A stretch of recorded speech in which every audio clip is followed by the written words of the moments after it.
तो मक्के मदीने जाने वालों खुश नसीबों, हमने जब मक्के जाना है या मदीने जाना है, चंद बातों का ख्याल ज़रूर रखना है।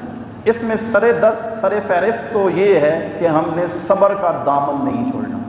सब्र का दामन, माशाअल्लाह गर्मी उरूज पर है, और मक्के मदीने की गर्मी तो फिर आपको पता है, गर्मी शदीद होती है, मुश्किलात होती हैं और आजमाइशें बहुत होती हैं।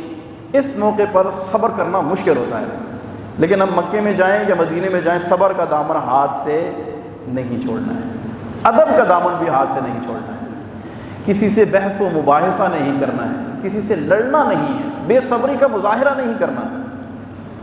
और मैं अक्सर ये चीज़ आपकी खिदमत में गोश गुजार करता ही रहता हूँ, हम जहाँ भी जाएं, काश ऐसे हो, हम जहाँ भी जाएं हमारे किरदार से ये बात जाहिर हो कि इसका इतना अच्छा किरदार है, इसका इतना अच्छा रवैया है और इसका इतना अच्छा सलूक है, इतना अच्छा अखलाक है।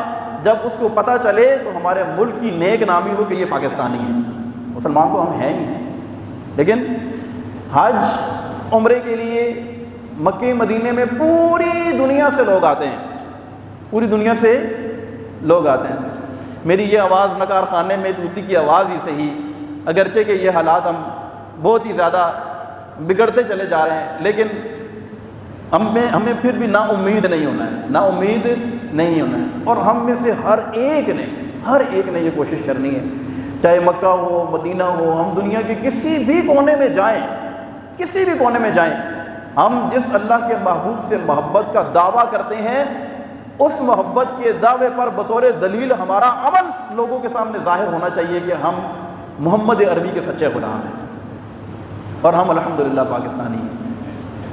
मदीने शरीफ में जाएं, मक्के में जाएं, अदब को मलहूज़ खातर रखें। मक्के में तो बहुत सारे काम हाजी ने करने होते हैं, उम्रा वाले ने भी करने होते हैं, ख़ास तौर पर हज के मनासिक तो बहुत ज़्यादा होते हैं।